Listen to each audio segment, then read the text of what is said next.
So Google Optimize is finally being sunset. The rumors were true. How does that affect you? Welcome to the Treachery of Data podcast, the companion podcast for the CRO Roundtable, a bite-sized chunk of content summarizing what we discussed on the roundtable last week. Yeah, so there's some big news that got dropped a week or two ago. Of course, I was on vacation at the time, so it was for sure going to happen while while I was out. Oh, you were behind the scenes making it happen. That's That's right. really, yeah, That's what my vacation was. I was actually yeah. secretly going over and uh, breaking into the Google Optimize office and turning the switch off. It was a clandestine mission, sponsored by all of the competing vendor tools.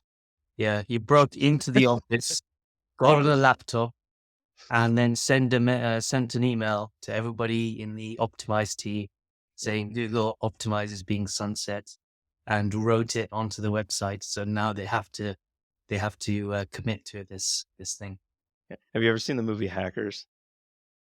Yes, It was long time ago. 100% exactly like that. I snuck Yeah, in and opened up my laptop and hit the send spike button.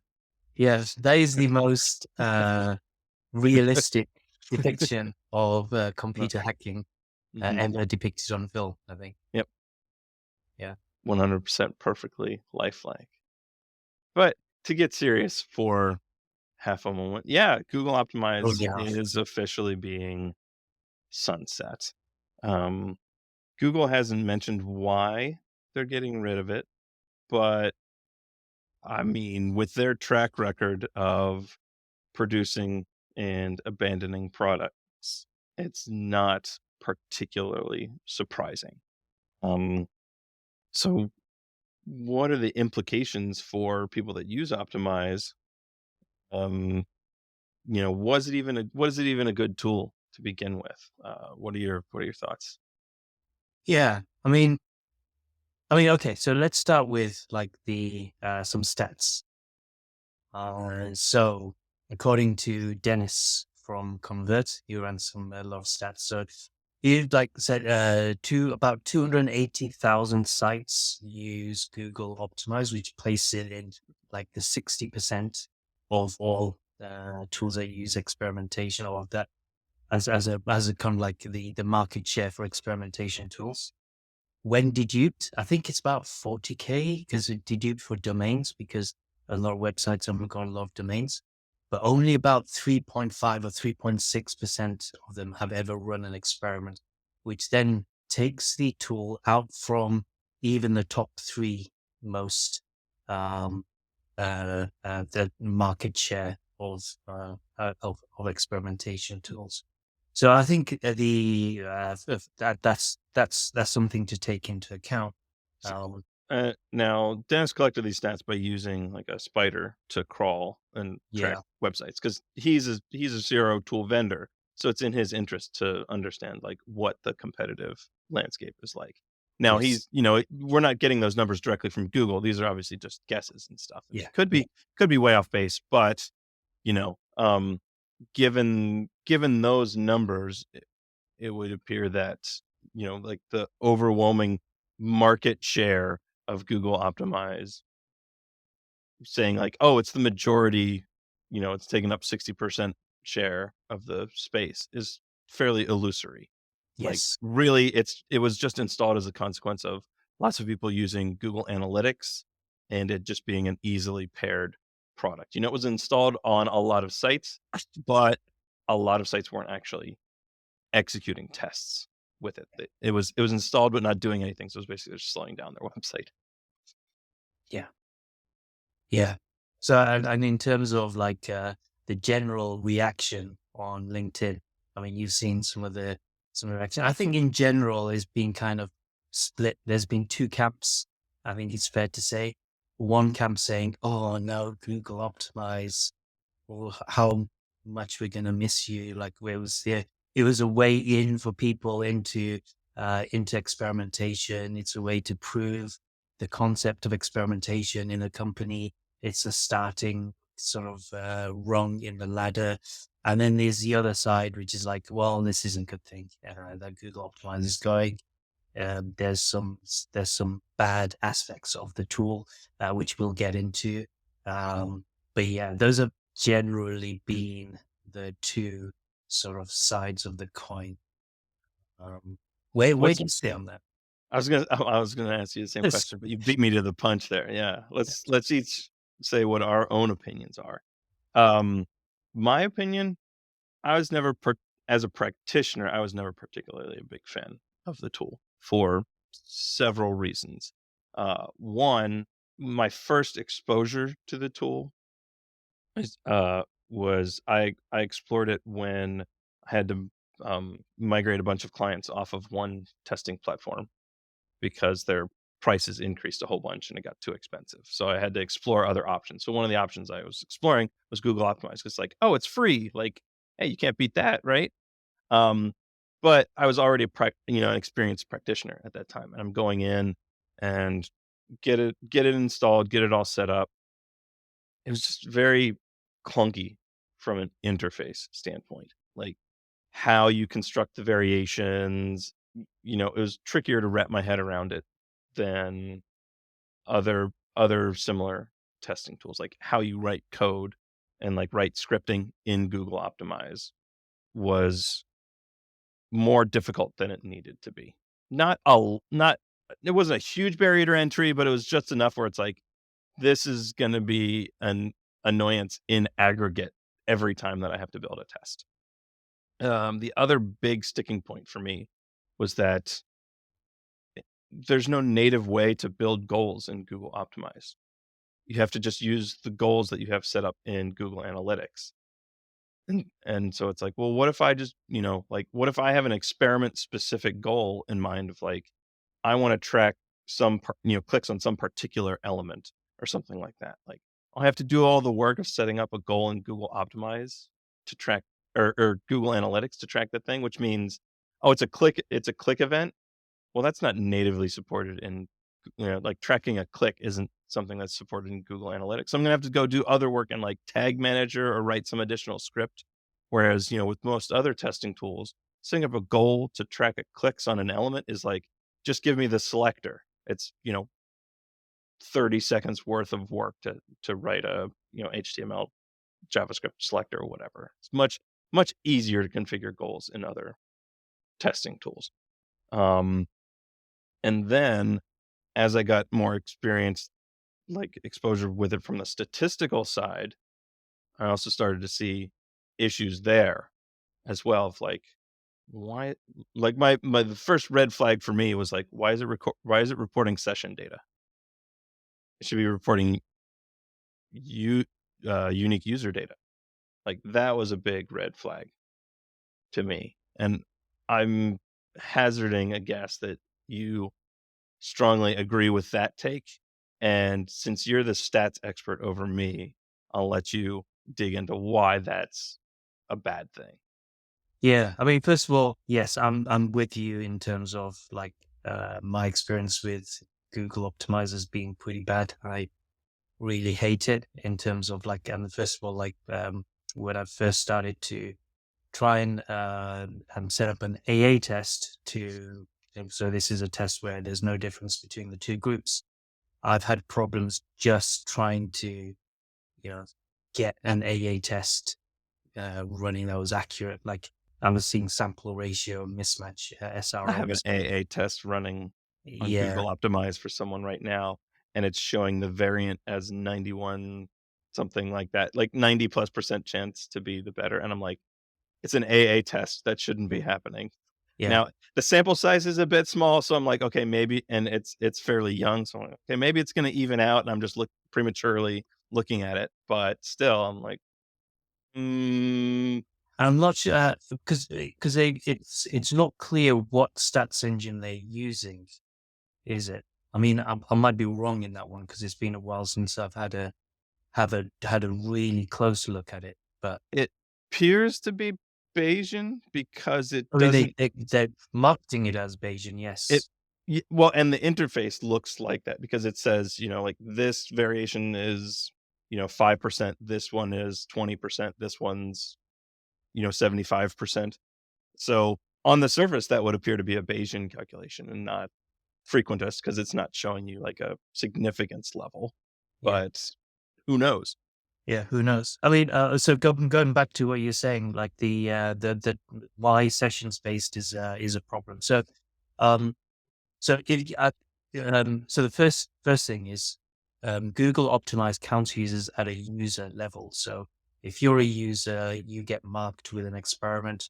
Next time you come back, you go back to the same group. So you're marked with that experiment. That experiment's going to follow you around until that test ends. So in terms of sessions, basically the session being a 30-minute sort of interaction with the website, or non-interrupted interaction with the website. So then you might have a test where by default, by the sheer nature of the experiment, it's inviting more sessions to that test variant than the control. So, for instance, to make a really simplistic version of this test, so say for example, if the test is, "Hey, come back tomorrow. We're gonna have a flash sale, everything 20% off, whatever." So then, in that variant, you'd expect there to be more sessions, so more people are coming back the next day. So if your conversion rate is people who converted divided by number of sessions, then the variant with inflated number of sessions is now going to show you a low conversion rate where that's not may not actually be true. So, and there's lots of tests that kind of manifest in that way. So it doesn't need to be a very sort of like clear cut of, "Hey, come back tomorrow" sort of example. Right. You But may not explicitly be trying to affect session count with yes, the experiment, but it's a byproduct of the thing that you're testing. exactly. So it could definitely happen, and it has happened Yeah. to me a number of times. Well, there's also like the concept of a session is somewhat fragile as well. Like a session can easily be broken, like, or also like different people have different definitions of what a session is. Like how does Google actually define like what's their criteria for saying something is a session? Like what if someone has their browser tab open but they're not interacting with the site because they have, a different site open in a different tab and they're going back and forth and doing some comparison shopping or something like that. And they've been they have the tab open, but it's been inactive for 10 minutes because they're browsing something else, but they come back. Is that a separate session or is that still a continuous session because the page has actually been open? Like so another thing that was like super common breaking sessions is like third party payment gateways. Like you pay with PayPal, it takes you off site for a little bit and then you come back. Like, does that break the session? Like inherently the concept of a session is just too fragile to deal with when like trying to get A/B testing data. So yeah, yeah. So yeah, I think the in terms of like A/B tests, so yes, a session can be a little bit finicky because you never know when a session's going to time out. So session times out, the users got the tab open, they come back and they carry on from the checkout page or whatever. So yeah, it's so that's one of the big reasons why it's on we specifically why a lot of people don't trust it. Yogi also wrote a really good post detailing all of the other issues with Google Optimize. So one which is like a well-known one, which is sampling, the data sampling. So if you've got high amounts of traffic, then it is sampling itself is enough to sway a test, an AA test. So going back to my AA test example, so say you're running a test where there's no difference between the two groups you're running, an AA test. So ideally, what you want to see is flat. You're going to see some variance anyway, but it should be flat. But it shouldn't be a big variance. And what you get with sample ratio, when you have sampling, is it kind of makes the makes the SRM much worse and makes the noise much worse, and kind of like it can give you some faulty insights. Like for example, that one that you're saying 91% probability that this is the winner. How much is that due to the fact that Google is sampling specific variants, sampling the data, Yeah. and it's I don't sampling know. slightly different way? Yeah. So this is one of the things like you can't discount it. One of the things that you can do to go or you to get around it is to export the data from BigQuery, either that or uh, or isn't a very hacky way, just make multiple calls and uh, get daily snapshots of the data and collect it up, Yeah. collect the analytics that way. But how many people really do that? Right. I consider that a big failing of any tool is like, Yeah, oh, to interpret the data that the tool collects, you have to like build something else. Like that's a big red flag for me as yeah, well. Like you shouldn't have to use an external tool to successfully evaluate the performance of something that you're doing within a tool. yeah, Um, like a lot of folks are saying, um, right, like, oh, it's bad that Google optimizes being sunset because it was a way for people to enter into the ecosystem and get experience testing. But I understand that point, and that is a valid point. However, like you're entering in with a bad tool and getting like training and learning bad practices because the tool is poorly performant. Like there's this movie, it's called, what is it? It's called like Kung Pao Enter the Fist. It's like a parody movie where someone uh, took an old kung fu movie and like digitally inserted himself into it and totally like redubbed it as, like a comedy movie. And there's a joke in it where they're talking about a comedy character that's like bad at fighting and stuff. And they're like, "Oh, we trained him wrong on purpose as a joke." And like that's what's going on. You're getting trained wrong on purpose because of the tool. Like you're learning all of these bad practices that you then have to unlearn or like not be aware of all of these other things. So like, yeah, sunsetting a bad tool is a good thing in my opinion. yeah. Let's get into that actually. Like there's a number of um, sort of opinions. One argument is that one. I think that's such a great analogy with with football. Yeah, with trading him wrong. Because yeah, I do completely agree with that. The other one is, and it's a point that somebody made on Sheila's post when he posted about his view on this. Um, is that there's a lot of big companies using Google Optimize, and as well, I think and this is and this goes back to something I was saying to a client.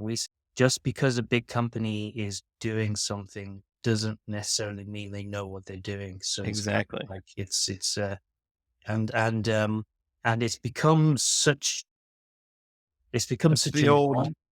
Yeah, it's the old like, "Oh, if your friends jumped off a cliff, would you follow them?" Yeah, You know, like, yeah, of course not. yeah, Like, yeah, yeah, just because someone else is doing this thing doesn't mean it's the best practice or a good idea, like, and to be ridiculously hyperbolic, Nestle as a company steals water and sells it, right?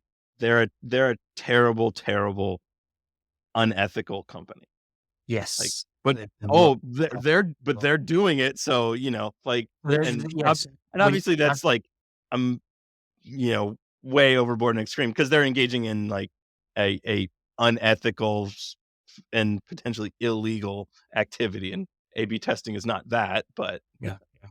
But yeah, so if you're starting another company where you're kind of like Nestle competitor, are you going to say, well, Nestle does all of this bad shit, so we should definitely put that into our backlog of doing bad shit, So Mhm. have a spin off a separate department to do bad shit. And so That's the department that I want the bad shit department. the bad shit department, do bad shit department. These are your OKR. These are your goals for this quarter. Um, yeah, I think it's kind of I couldn't put it better than what you did with the Kung Pao sort of uh, sort of metaphor or analogy, where it's kind of like, yes, training in bad. If you'd been, what's especially bad about the training, being trained bad on experiments, is that it's compounded. So you build an It experiment, proliferates. and you get some learnings, and then you build on those learnings. So if your foundation is rotten, if your foundation is not Mhm. very stable, then you're building insights and knowledge which is inherently not true. And that to me is worse than ignorance, because you're actually thinking that you know something that you actually don't. So it's, in a way, it's quite it's worse than not experimenting. Um, yeah. I had one of those moments. I mean, it's been a while ago since, but like when I first really started to understand and grasp statistics behind tests, I was probably about a year or so into doing experimentation work, and I really finally started to understand, like, oh, here's like the math, the behind the stats, and how everything works and how it's supposed to be calculated and why it's important. Like finally being able to wrap my head around the relationship between like sample size, duration, detectable effect, and all of that.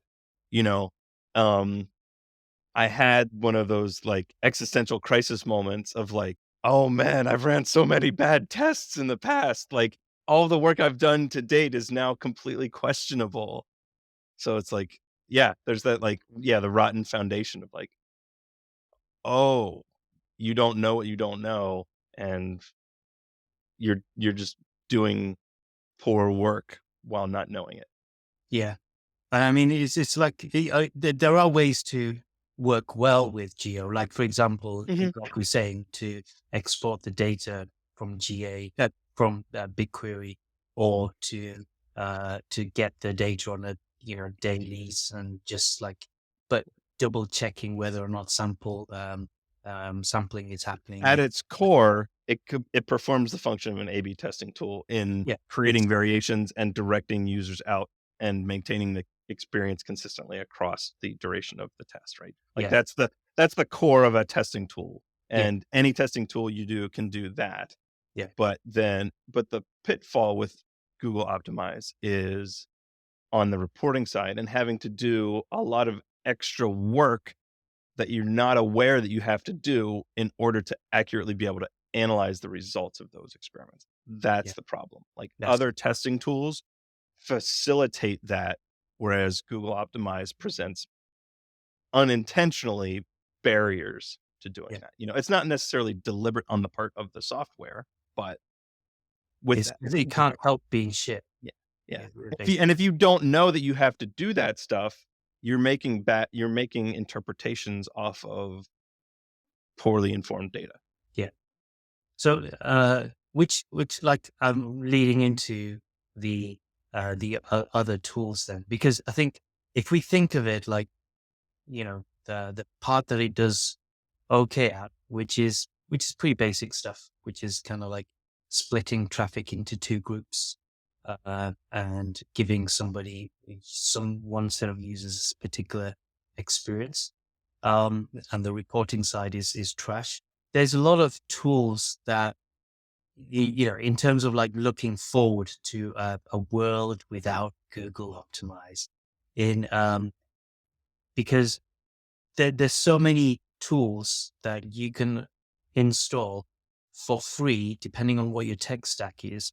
Like, for example, I did a quick Google for, a lot of sites are on WordPress, and there's multiple um, WordPress A/B testing tools out there. I don't know how good they are. I've never tried any of them, but there's Right. enough. So we're not Right. gonna compile a list of recommendations here. No, I'm not going to compile it.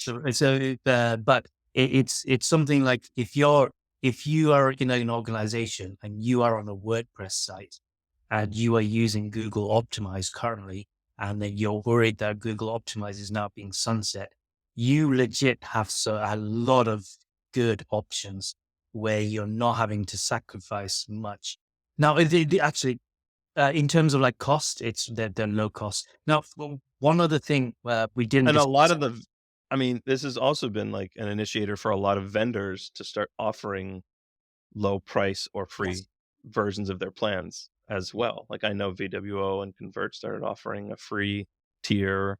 Um, I'm sure other tools do have as well. Yeah. I haven't done a ton of research because not a lot of my clients were using Google Optimize, so I don't have, like, a big I don't have a big sense of urgency to migrate them off of a tool that I wasn't really using anyway. Yeah. The other thing is that we didn't talk about is the pro that people say. And look, I'm gonna come. We're gonna come across being very anti Google optimized and kind of not very biased or very biased in that regard. Um, but that's just what it is. So, but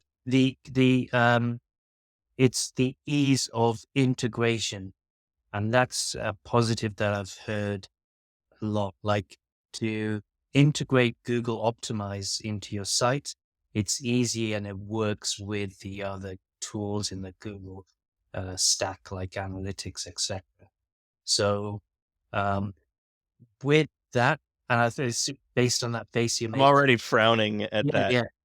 There's not much in that as well. Like for Yeah. instance, for a lot of the tools, like the client side tools, they just like one script line that you put in. And in terms of integrating with Google Analytics, many of them just have like a checkbox option, Mhm. like automatic Yeah. integration with Google Analytics anyway. So in terms of that, like if you're And worried about integration from other tools, it's not really that much different, not really that much more difficult. yeah, and even to peel the layer back on that a little bit more to get somewhat more technical, like, yeah, lots of like, if you're using a client-side JavaScript-based testing tool, almost all of them are, you know, add a small snippet of script to your site, and that's the basic installation method on the site. Google Optimize was the exact same, like, site implementation is pretty universal across all client-side testing tool implementations. Um, you may have to add in, like, separate little bits of scripts for particular goal tracking, like to pick up revenue data and things like that, but that's not a strenuous endeavor. It can fairly be easily handled through a tag manager or, through on-site scripting containers. And then integration with other tools as well, same thing. Um, Most testing tools either have some way to tell it to push data in, push event data into the data layer. So like when a test turns on, it'll, push an event flag, or, or you can hook into an existing event for tracking goals and things like, tag manager configuration. Like you have to do the exact same stuff in Google with Google Optimize to track goals and stuff. In fact, I would say other testing tools have a point in their favor because goal tracking is easier to set up in those versus the other tools. Like you don't have to go outside of the testing tool to set up a lot of goal stuff. Only for like really specific event based things that don't have like a built-in easy to hook in functionality. Um, Same thing with like pushing out integrations across other tools. Very basic thing is like anytime a test turns on, just push an event into the data layer and have it contain like test ID and a variation ID or something like that. And then you can use a tag manager to pick up that data and distribute it out wherever else you want it to be used for segmentation purposes. And it's a very easy to configure, like set it and forget it type of tag. I do that. Like that's a default setup that I do anytime I'm integrating a testing tool with a new. client. And each testing tool have specific instructions about how to install the integration with Google Yeah. Analytics. It's a pretty popular analytics framework, so yeah, it's all supported. So I don't think that's a problem. Um, Going back to then the tools, the various sort of the options. Do you want to talk any more about that? I mean, we've mentioned that like a lot of tools are already offering lower cost version. Sure, we can get into that. And to be upfront, like nobody's sponsoring or paying us to say any of their names. We're gonna talk about the ones that we're aware of, and this is also by no means going to be a comprehensive list either. So Yeah. And so yeah, some of the various like imagine like I don't know anything about like the only thing I knew is Mhm. Google Optimize is the only tool that's around. All And right. like Yeah, so let me just rifle off like the vendors that I am aware of in general, regardless of if they're having like a free or low cost offering, right? So, say, okay, so you're on Google Optimize currently and it's being sunset and you're exploring options. Here's a list of vendors to look at. You'll have to do your own evaluation based on like their pricing, their plans, there's tiers. Now, if you want help with that, we could obviously help with that, but that's a totally different conversation. So the ones that I'm aware of are going to be Convert Experiences, VWO, Chameleon, Optimizely, Web Trends Optimize, AB Tasty, SiteSpect. I think Crazy Egg still does A/B testing, but I'm not 100% sure. Um, those are all for me. Those are all the like at least client side vendors that immediately come to mind. Do you have any other ones, or we can also talk about like server side vendors as yeah, well? yeah, let's go into like the server side aspect. Because that's Well, were there any other client side ones that you know of that I didn't mention? no, oh, I can't remember off the top of my head, but I there's mean, several. they're probably far enough down the list where it's like, oh, I probably wouldn't really recommend them because they're not top of mind anyway. Yeah, yeah. I mean, there's a lot of good tools. I think just basically do research Google, and you'll come up with a bunch of tools, Yeah. and you'll come up with the the feature Do set. an internet search for them. Don't I don't mean, reference Google by name because there could be confusion of oh like, "Oh, yes, use yes, a Google product." yes. So do an internet search. Thank you. The internet so pre survived the Google Mhm. machine. Um, but yeah, in terms of server side, I mean, you mentioned one of them, side specs, but in terms of server side, even not using a third party tool, I mentioned like, having, if you're on WordPress, there are WordPress uh, plugins that do A/B testing. Yeah. That's technically happening server side, and you got full control over. It's pretty much a WYSIWYG. Some of these have WYSIWYGs as well. Yeah, So some platform vendors have built-in yeah, functionality. Like, I wonder if Shopify started trying to put something together. You can do well, yeah, native testing right. and things like Yeah, that, right? yeah. I mean, I wouldn't be surprised if they do already, but I don't know. I don't know. But also like Umbraco, I know Umbraco do have an A/B testing tool. So a lot of the CMS tools automatically have these nice sort of like alternatives to Google Optimize.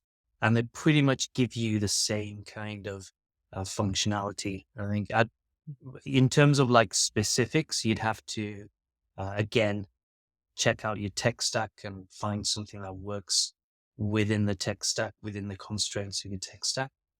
But even if you're not in any specific tech stack and you're kind of, got a homegrown sort of uh, um, uh, code base for your app, like not using any CMS. If you're on React, there'll be really simple tools to do A/B testing. you'd have to have developers doing the A/B testing. So that's the other thing. That's the only sort of negative aspect, I guess, of that. It may not be a negative aspect. I don't know. But and also like, I think uh, if you're on Django, then Django has got an A/B testing tool, I believe.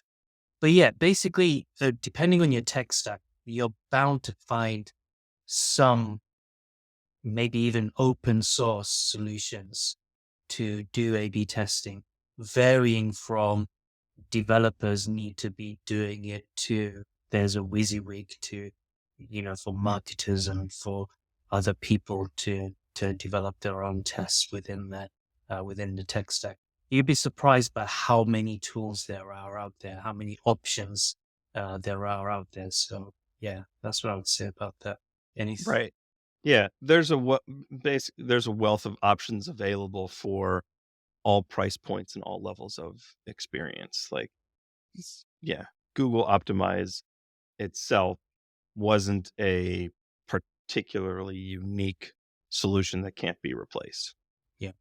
So is CRO dead? Do you foresee CRO? Because Google Yeah. Optimize is going away? Yeah. I Google think we'd Optimize. fairly well just address that of like, no, it's not dead, it's not going away, there's no crisis because a popular tool is being sunset, you know? Well, and something that I'm surprised we haven't even mentioned this at all is, like, Google themselves have indicated that there will be some sort of replacement in place with Google Analytics 4. Yeah. So But we don't know what's coming, so I I personally I would not take a wait and see approach because based on Google's track record of how how's your migration from Universal Analytics to GA4 going? You know, yeah. like use that as a litmus test of like, are you going to trust Google optimized sunset and then transitioning over to whatever its replacement will be? Yeah. How long did it take to get landing page reports out on GA4? And is it even out yet? Because I certainly can't find it on on a Right. lot of my a lot of the places where I'm doing it. But yeah, I definitely wouldn't trust or wouldn't peg your hopes on waiting for a GA or Google replacement to optimize. Plus, you don't know if it's going to be free because they say they're going Oh, to. that's a good point I hadn't even thought of. Yeah. So if they do come out with something and say, yeah, that'd be 10 billion pounds per month, please, then I it's mean, like, you're probably gonna. not gonna be that much. Maybe not that much, but you're gonna, and so I really think like if you can afford to stop testing for an Yeah. indefinite If amount you of weren't time, looking for an excuse to, like, stop doing testing anyway, you yeah, should be exploring replacement tools. exactly. Yeah. Especially like we said, there's enough replacement options there. We can't give you a specific option because it's honestly going to be It's different. totally up to you. Yeah. Yeah.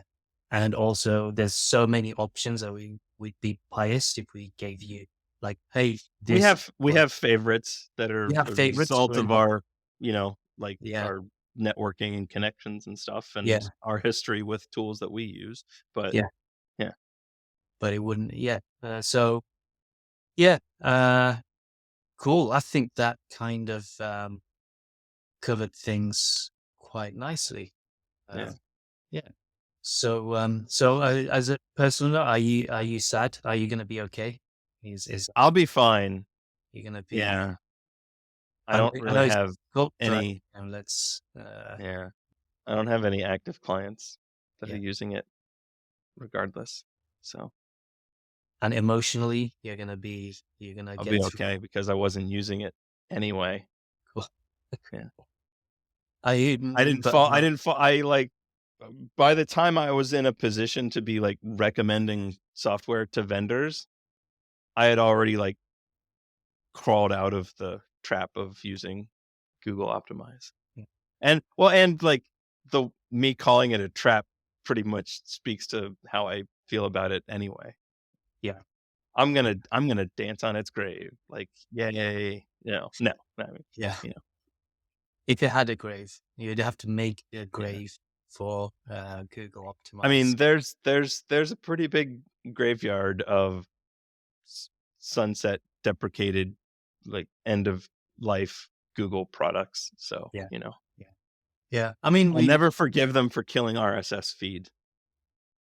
Oh yeah. Oh boy.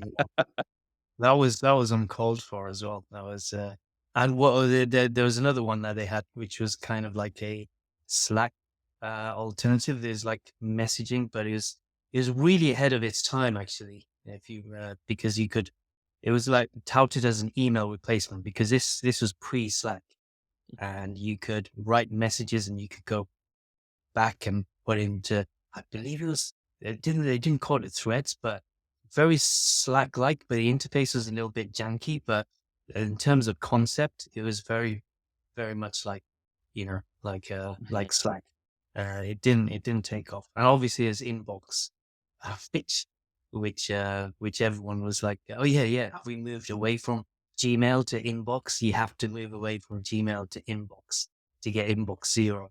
And then inbox was just like slashed and you had to go back to Gmail. So yeah, it's a very uh, common path, like sunsetting. You Yeah. try out something, they take it away. There there's broader implications there as related to experimentation conversation, right? But that's a different topic for a different time. Yeah, yeah. I mean, it's a well worn Yeah, sort of. because we can't hon honestly, we can't take Google to task for, like, trying a product, evaluating it, and stopping it. Like, hey, Yeah, maybe it wasn't a success within their criteria that they were yeah, determining. yeah. Like, that's They an experiment. We can't we as people that, make our bread and especially when butter the is tools running. are free, Yeah, especially when the tools are free, we can't really, if it was a paid for tool, then and you put in a lot of time, then obviously that's going to be different. But for a tool that's kind of built as being free, it's like, we got some good years mileage out of it if you were using it. So yeah, I think I think we have our memories is what I'm trying to say, I guess. yeah, that's good. Oh, it's all good. Alright, so, yeah, if anybody has any questions or feedback, you can always talk to me and Iqbal face to face every Friday at CRO Roundtable, which you can find at, conversionworld.co. If you're shy or you don't like speaking, you can always hit it either of us up on, LinkedIn, and thanks for listening. We will catch you next time.